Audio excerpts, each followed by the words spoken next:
Halo is well past its heyday, I think it's fair to say. Longtime fans are excited for Halo Infinite, but I don't see it sparking a Halo renaissance anytime soon. Halo's time as the king of Xbox has passed. And that's strange, isn't it? 6 years on from the last Halo FPS, and Halo almost feels outdated. Halo, the biggest shooter around, the face of Xbox, the series that defined the 360 era, that defined console gaming, now desperately chasing trends in an effort to stay relevant. Halo defines trends, it doesn't follow them. I don't even think Halo Infinite looks bad. I think it has potential, although a lot of what I see and read does worry me. I thought in this time of waiting it would be fun to explore the golden era of Halo, and specifically the game that I think exemplifies the trend-setting era of Halo.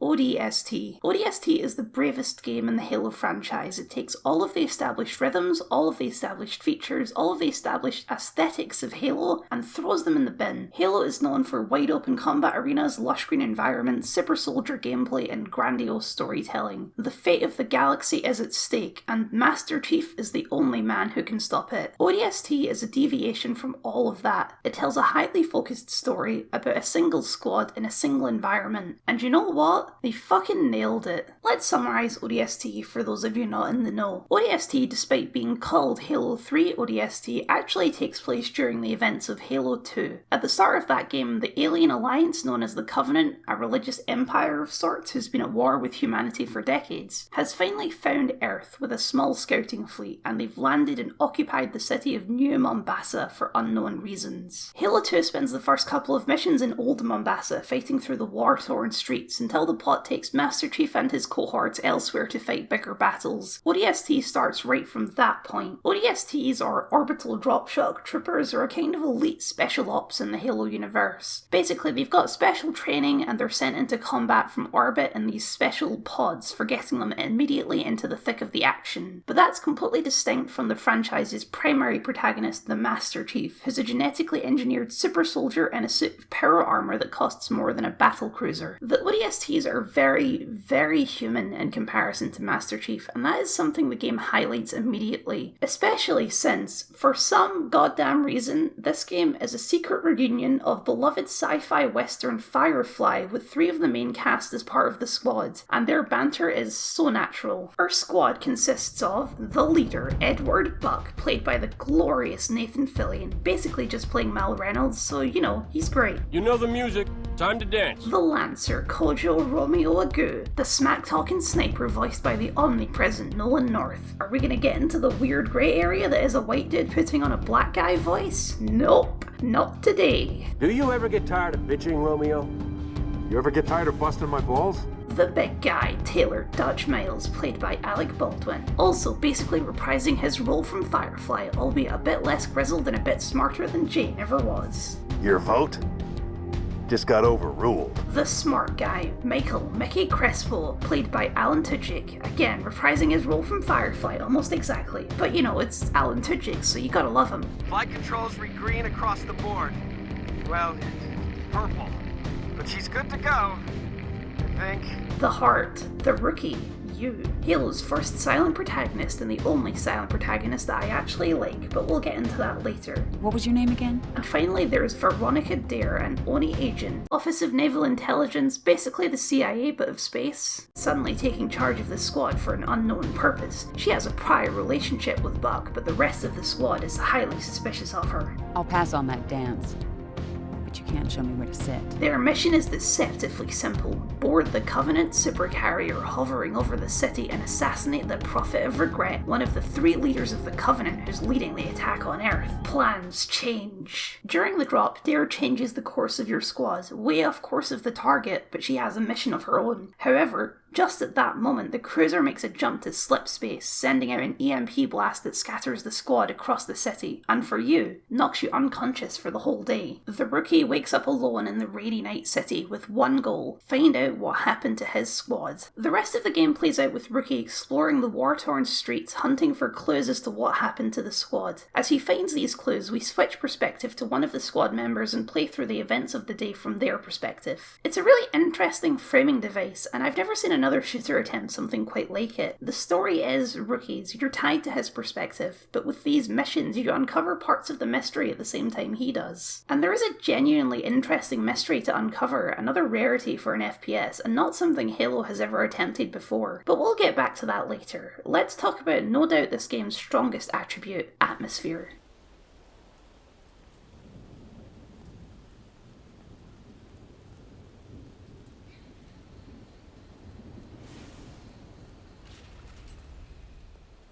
"12 years on, this game is starting to show its age, no doubt, but what makes this game timeless is the excellent sense of place it provides. The dimly lit streets of New Mombasa, rain washing away the blood of the battles that had been fought during the day, the raging fires in the distance illuminating the stormy sky in an unnatural orange glow. Enemies are sparse, mostly search parties on the hunt for survivors, like you. The place feels dead in a way that the crumbling streets of Halo 2 or 3 never did, and that's because the New Mombasa of ODST feels so real. It feels lived in. There's so much intricate detail put into the streets of New Mombasa. It feels like a genuine city and not just a level in a video game. The whole place feels desperately cramped. You can feel in every corner that millions of people used to live here. There's broken down cars everywhere, graffiti on the walls touting the end of time. You explore people's homes, offices, the quiet parks locked away between buildings that would have once served as an escape from the hustle and bustle of the city. The Covenant's constructs of purple and blue feel more alien than they ever have, contrasted against the futuristic and yet entirely human cityscape. The Covenant themselves feel more dangerous than ever before. The brutes tower over human architecture, they tower over you. The grunts, tiny cannon fodder since the first game, seem a lot scarier when they're the same size as you. The primary driver of all this is simple. The game wants you to feel alone,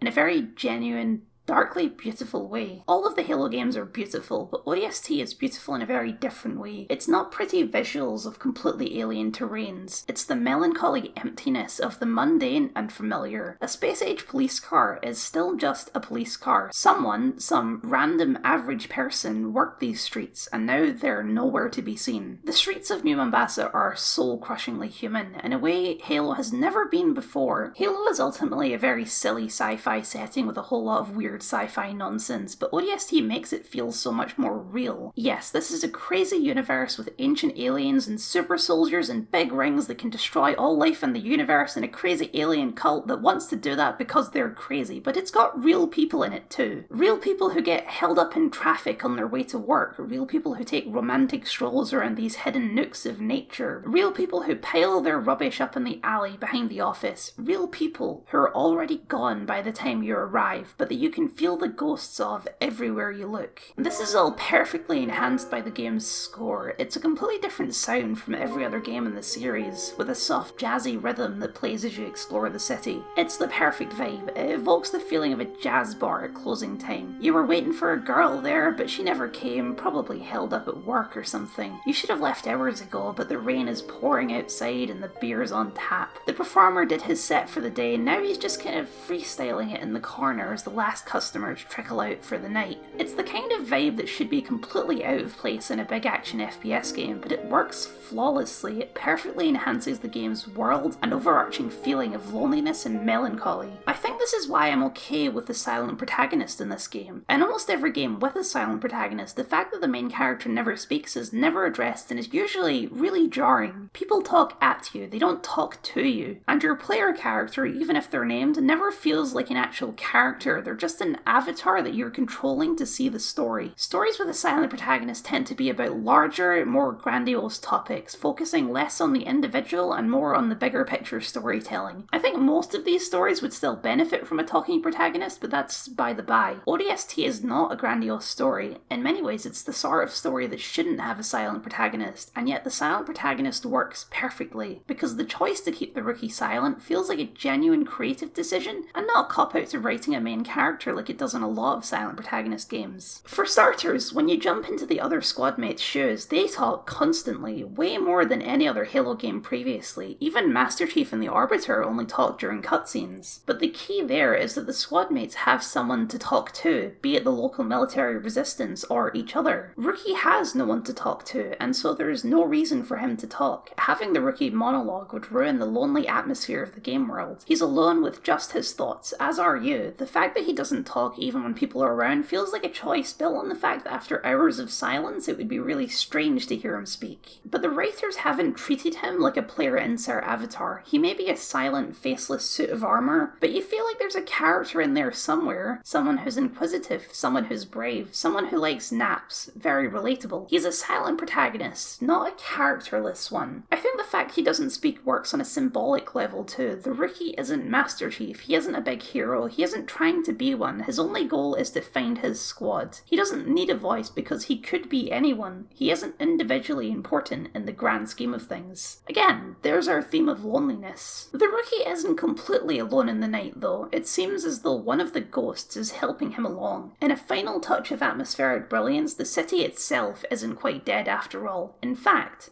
it seems to be trying to help you. There are 3 intertwined mysteries that you're trying to solve in this game. 1. What happened to your squad? Where are they now?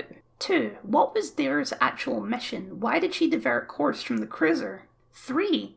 Who's helping you, and what are they trying to tell you? The first one is quite simple and is explained through the missions where you play as them throughout the day. They were split up, they helped out some of the local military forces before regrouping and escaping the city in a stolen Phantom, assuming that the rookie and Dare were dead. Dare's actual mission and the mysterious person helping you are one and the same. New Mombasa is partly run by an artificial intelligence called the Superintendent that runs the day-to-day things like traffic lights, security cameras, making sure the streetlights turn on and off at the same time, reporting incidents, that sort of thing. Dare was sent to extract information the Superintendent has supposedly discovered about the Covenant's motivations in occupying New Mombasa. You may then assume that it's the Superintendent helping Rookie later in the night, but that's actually not quite the case. For one thing, the Superintendent isn't a full AI, it's not self-aware, it's more like a highly advanced algorithm. Plus, as revealed during some of the missions, the Superintendent was damaged early in the Covenant's attack, which has been a massive pain for the local military. You don't actually have to solve this mystery if you don't care, but there are some things that will seem a bit random if you don't. This mystery is tied to the game's collectibles, which are probably my favourite collectibles in any video game for how they're integrated into the game's story. As you explore the city, you'll hear ringing phones, cash machines spewing money, med stations beeping, car alarms going off, and signs directing you off the beaten path. And if you investigate them, you'll slowly uncover the game's secret second story with an entirely new cast. It's the story of Sadie Encheda and her day in New Mombasa when the Covenant first arrived. At first, these are another mystery. Obviously, your mysterious helper wants you to hear this story, but at first it's not really clear why. However, as you listen, you begin to understand. Sadie is the daughter of the man who built the Superintendent, and within it he designed a subroutine specifically to watch over his daughter, which he named Virgil. Virgil actually does appear to be a full AI with access to all of the Superintendent's systems, which are used to help Sadie throughout the story, which in present day it's using to help the rookie. Bizarrely, Sadie's story is an elaborate retelling of Dante's Inferno, with Sadie as Dante being guided through the 9 circles of hell by Virgil. Each arc of the story representing a different circle: lust, gluttony, greed, etc.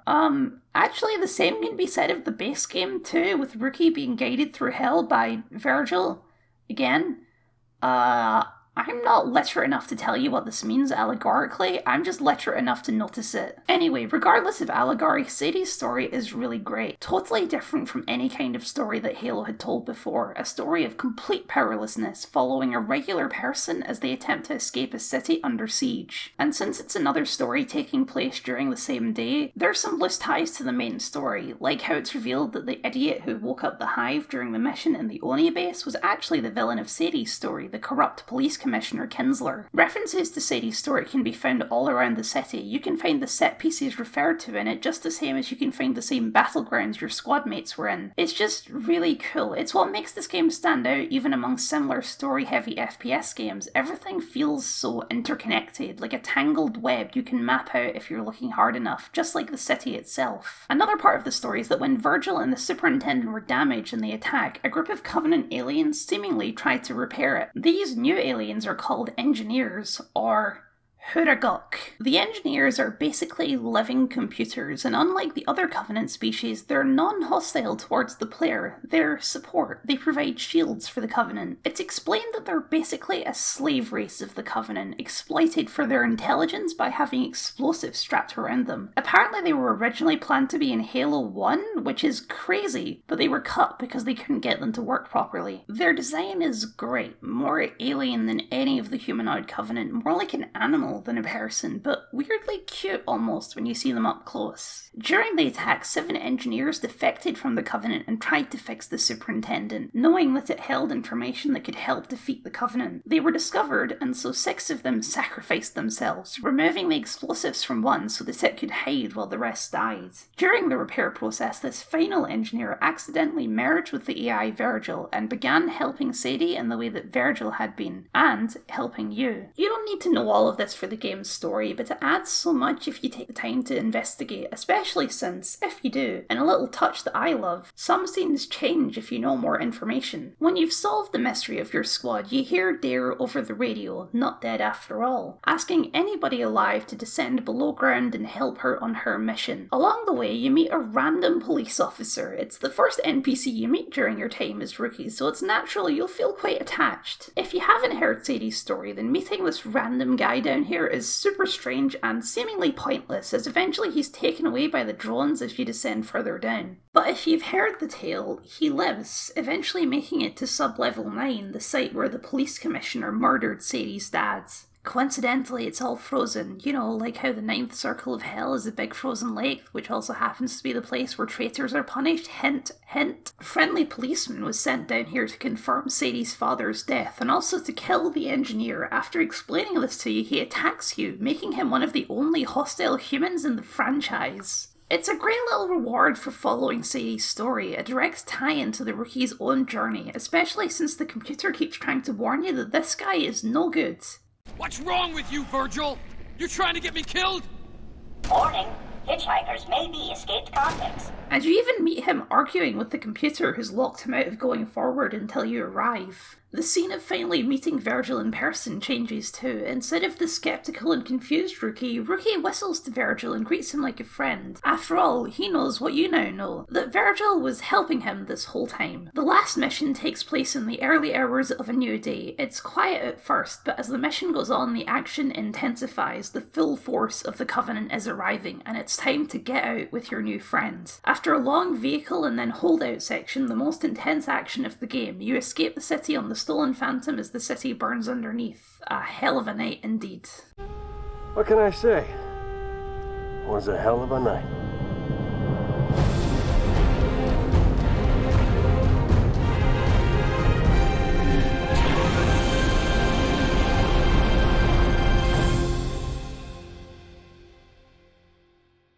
The Halo trilogy ultimately seeks to be a power fantasy. The war against the Covenant is looking bleak, but Master Chief can and will single-handedly save the day with his badassity. You are still an unstoppable killing machine in ODST, no doubt, but the game makes you work a lot harder to do it, because ODST's goal is to give you a fresh perspective on this entire conflict. The game's creative vision is to make you feel powerless and alone, but not in like a depressing way, in a way that recontextualizes the series. Those generic Marines that die by the hundreds across the trilogy, this is their story. To achieve this, the game strips you of a lot of the power you've come to expect in a Halo game. Regenerating health and shields are gone. The loss of shields is easily the biggest change to how you play ODST. Being reckless and running in head first can and will get you killed in this game. You can take a couple hits before you start taking damage, but sustained attacks will chip away at your health bar quickly, and with no regenerating health, you can end up in a downward spiral if you can't find a health pack. Coming straight from Halo 3, there's actually a bit of an adjustment period required to realise how frail you actually are compared to that game and how much more carefully you have to play. Every bullet you take matters in ODST in a way it just doesn't in any other Halo game. Your default weapons, the silenced SMG and Magnum, feel so small compared to the weapons Master Chief uses. Technically they're actually really powerful, but they feel quiet and small. Power weapons and heavy vehicles are much rarer until the last mission, and so they feel extra beefy leafy, even if the balance of enemies hasn't changed at all from Halo 3. These changes to the game's balance make the ODSTs feel so much more human than Master Chief in a purely mechanical sense. It's not perfect, you're still way stronger than a regular human has any right to be, capable of punching tanks to death and carrying around heavy turrets, things which I strongly think should have been limited for this game, but overall the feeling comes through. I think it's best summarised in a cutscene actually. At the end of one of the flashbacks, the squad is attacked by a brute chieftain. Now, these guys are a dime a dozen across Halo 3. You kill about 2 of them per mission minimum. But here, it takes all 4 of them, one of them getting seriously injured in the process, to take it down. When you take away the invincible badassness of a Spartan, the scale and brutality of the Covenant becomes so much more impactful. There's one gameplay element which I both love and hate, and that's the visor. The visor is your replacement for the flashlight, a sort of faux night vision. It's extraordinarily useful. It highlights enemies, even invisible enemies, as well as collectibles. During Rookie's parts of the game, there's basically no reason to ever turn it off, except for the fact that it covers all the amazing art in a neon green filter. So you can turn it off, but at that point you're just making the game harder for yourself just to see prettier colours. These game rebalances aren't really what makes this game so bold compared to the rest of the franchise. What makes it bold is the change in scope and design priorities. The game's intense focus on the city of New Mombasa in all aspects. Halo had become known for its exotic locales, wide open ice canyons, ancient alien megastructures, massive multi-leveled outdoor environments. ODST is so tight by comparison. Even the levels which give you a tank are really compact. But that compaction is the point. You're supposed to feel trapped in this city, the massive towers and labyrinthine streets boxing you in like a rat in a maze. In fact, the most open level in the game, Uplift Reserve, is literally a zoo boxed in on all sides with you looking for an exit. The game has more in common with Arkham City than it does with other Halo games, but the condensed streets and smaller environments allow for the details to take centre stage in a way they never have in previous Halo games. Every time I play this game I notice new tiny details. These bodies of elites you find while playing as Buck, when you come back later as Rookie, they've been moved and piled in the corner, barricaded away. There's actually several dead elites you can find around the map, not a single living elite, but just ominous foreshadowing of the events of Halo 2. In one of those hidden away courtyards you can find an empty drop pod, and on your own piece together that based on the location, it's probably Mickey's. Sometimes when the visor is active you can see strange glowing symbols on the walls, often next to dead elites, which the wiki tells me is engineer writing. This is never explained as far as I can tell, but I love the implication